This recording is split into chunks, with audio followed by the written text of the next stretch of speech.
clients that are African American illustrators, and they get tired of being asked to solely do African American stories.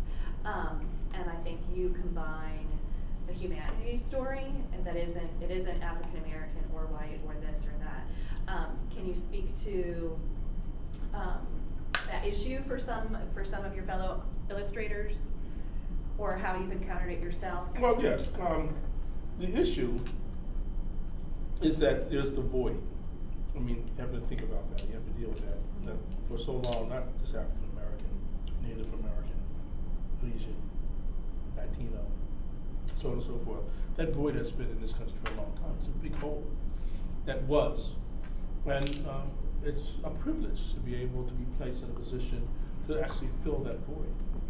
So I look forward to being a part. I'm happy to be able to have books that I can actually start to create images that children of that particular culture can look at themselves and feel proud.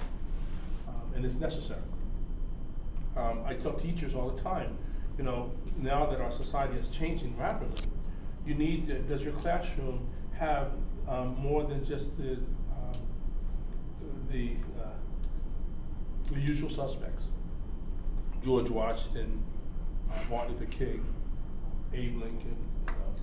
Does your classroom have, really, like if you have Latino, Clemente, Native American, who do you have up there that, when that child comes through the door, they feel a part of? They feel part of the room, because they're looking. Yeah. They're coming in and looking and saying, do I belong here? I don't know anybody here. Those are not my heroes, not the ones that my parents talk about at home. Automatically. So then the books, they open the books, and in the bookstore in the classroom, and we have that sharing, and they feel wonderful. And then it becomes a sharing of stories, and becomes a sharing of cultures. And then we start talking about food, and, getting them to talk about music and dance and costume, and the reasons for this and the reasons. And it becomes a wonderful sharing, and the world becomes a wonderful place. But at the same time, I don't want to be pigeonholed to only do African American stories. There's a constant bickering that's going on about, I remember hearing Spike Lee and James Earl Jones starting this argument where Spike Lee was the mindset that you have to be of African American descent to actually do that work, solely. And James Earl Jones said, I don't care, blue, purple, green, as long as you've done the homework. You should Is be that able around to the color purple? There was a lot of Yeah. discussion. I think Spike Lee talked about that. Exactly. And I'm of the mindset of James Earl Jones, that if you've done your homework. Now, not to say that there is something to be said about the people, a person who actually does that work, of that culture. Something comes in, it's subconscious though. There's a subconsciousness that goes into that work because you're of that ilk, of that culture.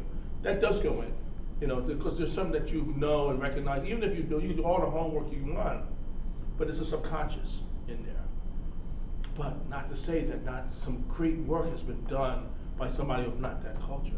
And I don't want to be limited myself. I mean, why would you limit me from being able to do work if I studied and explored and wanted to do that? But and the other thing is so stupid, because I'm African American doesn't mean I know the whole African American culture, which is silly. When I did a book on Little Cliffs and the Porch People, I had to go out to the Mississippi Delta. African American. I could have been to Guatemala. I didn't know that culture more than I knew, Guatemala. It was that foreign to me.